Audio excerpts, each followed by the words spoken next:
America is going crypto, and that promises to change the ballgame.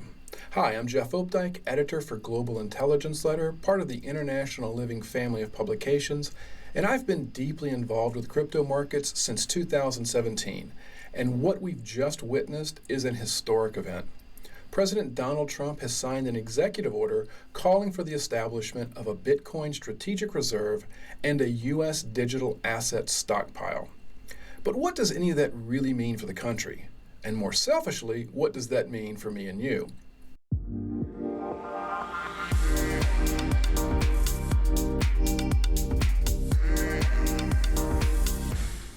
I know that most Americans aren't paying attention to the crypto markets, and many think that crypto is a scam or a Ponzi scheme.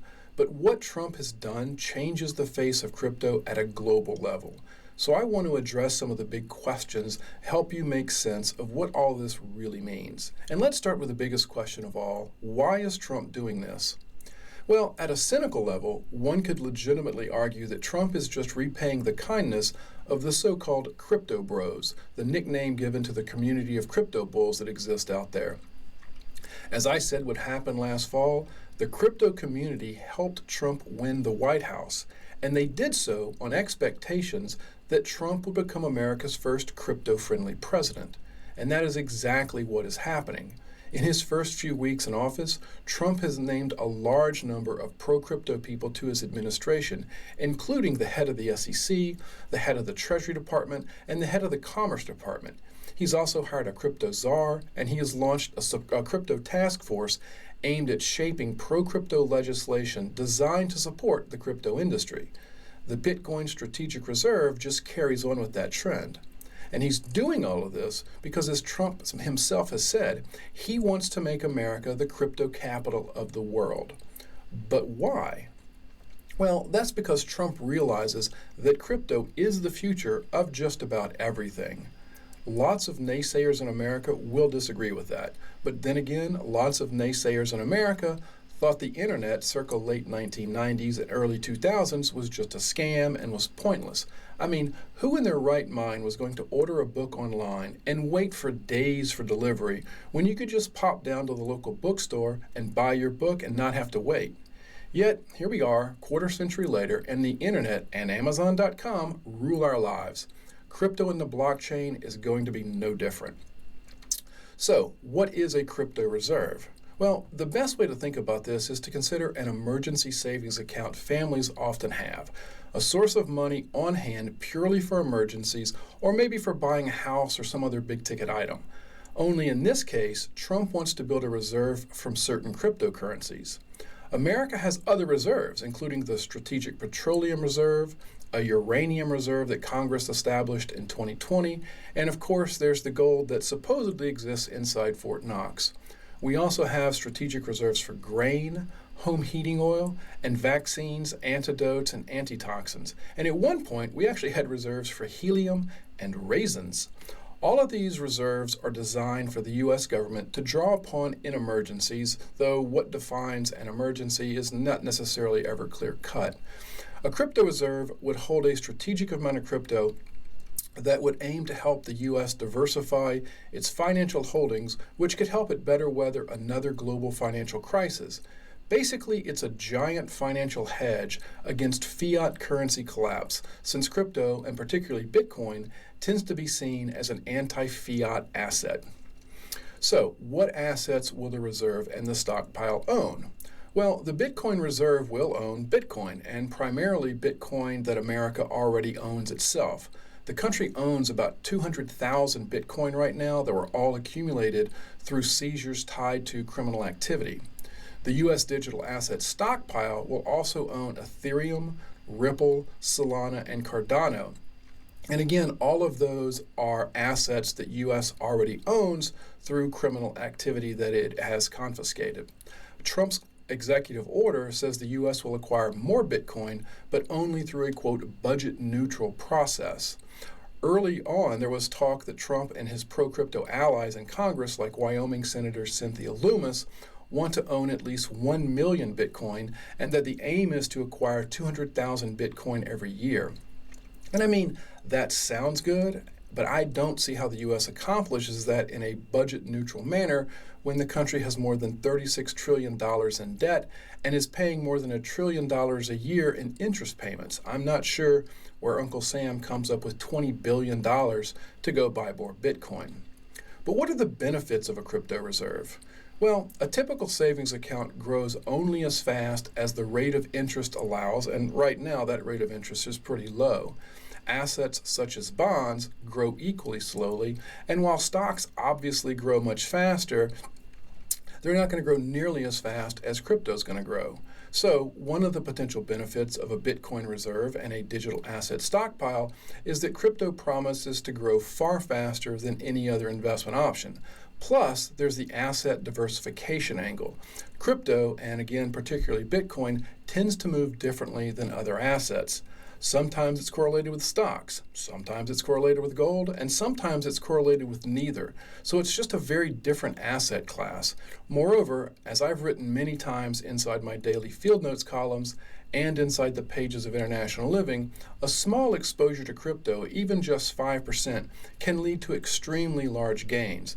So at a governmental level, Uncle Sam could use those gains at some point to pay down some of the America's comically outlandish debt, either in full or in part, but it's a way to pay down the debt at some point, and Trump has actually spoken to that by saying, wouldn't it be nice if we can just write a check based on the crypto that we own?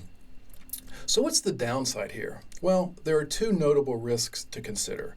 One is price volatility, and the other is the government itself. Crypto, as I'm sure you're probably aware, it moves like a manic depressive. When prices are manic, they are truly manic. We had a crypto in the Frontier Fortunes portfolio that at one point was down 92%, only to see it surge so strongly in just a month or two that my subscribers were able to lock in gains of more than 330%. So crypto can really move at a manic pace. Then again, that same example speaks to the fact that when crypto is in a depressive mood, prices can be down 90% for no real reason other than investor sentiment. Critics will no doubt be watching America's crypto reserves like a hawk, and you can bet that if prices fall, we are going to see innumerable stories on how stupid it was to build a crypto reserve. Now, as for government, well, I'm not really sharing any secrets here when I say that government politicians in America over way too many decades, have shown the fiscal restraint of a gambler on a never-ending losing streak and who just keeps borrowing more and more money from anyone he can sweet talk. Congress and presidents of tomorrow will look upon any wealth that has accumulated inside these crypto reserves as a slush fund they can use for pet projects or to pay for some sop to voters that will help one party or another get elected. That is 100% guaranteed to happen in American politics, and it's an issue that we have to be aware of. And now, I guess, is the biggest question of all: should I be buying these cryptocurrencies too? Well, inside Field Notes and International Living magazine, I've written several times that everyone should own a minimum of 5% of their portfolio in Bitcoin, and that any financial planner telling you otherwise is a financial planner you should fire because they do not grasp the future. And my reasoning is this: if every crypto in the world goes to zero, your 5% allotment to crypto means that you've lost, at most, basically a year's worth of dividends. Every portfolio can survive that, and every portfolio has basically survived worse than that over the last 25 years. But if crypto goes where I and so many others who understand this crypto economy think it's going to go, then 5% is going to supercharge your portfolio like no other asset can. The math is very simple. But I know crypto can be a hassle to own and to trade, so what I tell people who don't have the inclination to spend time learning about crypto is this: just own a 5% exposure to Bitcoin and you're golden. And you can do that really easily through a Bitcoin ETF like the iShares Bitcoin Trust, which trades under the symbol IBIT on Wall Street. So it's very easy to own inside a brokerage account, inside a 401k with a brokerage account access, or inside an IRA. You don't have to go and own Bitcoin through any kinds of crypto exchanges. You can just own it in a traditional brokerage account or an IRA, retirement account. You will be ahead of 99% of the people in the rest of the world because they have not yet migrated into crypto. They will one day, and they will do so in heavy fashion, and you're going to be well ahead of them. That day is coming. If nothing else, Trump's executive order will bring more attention to crypto, and more people will start thinking about what I just said above. Should I buy some Bitcoin? Is it good enough for the government? Then, well, maybe it's good enough for my portfolio too. Moreover, countries all over the world are now talking about building their own Bitcoin reserve fund as a way to diversify their asset base and to prepare for what I think is a much bigger challenge coming, which is anchoring desperately over-indebted currencies to assets such as Bitcoin and gold as a way to shore up a Western monetary system that is on the verge of collapse. But that is an entirely different video. At the end of the day, Trump's crypto reserves are good for America. Don't let the naysayers tell you any differently. Crypto and the blockchain have a future that is magnitudes brighter than the internet in its early days. Crypto prices are going to see highs most people think are unimaginable, and that can only help the U.S. over time. Owning crypto puts the U.S. at the forefront of the crypto revolution that's now taking place, and anyone who tells you there is no such revolution simply isn't paying attention to what's going on with PayPal, Shopify, MasterCard, JP Morgan, Goldman Sachs, Walmart, and a very, very long list of companies all over the world that are rapidly building out crypto-based services on the blockchain. Yes, risks abound with crypto because it's still such a new asset class. But then again, there are very real risks in owning U.S. Treasury paper when the country is so deeply indebted and the political landscape is so divisive that debt default is tossed around as a threat to punish one party or the other.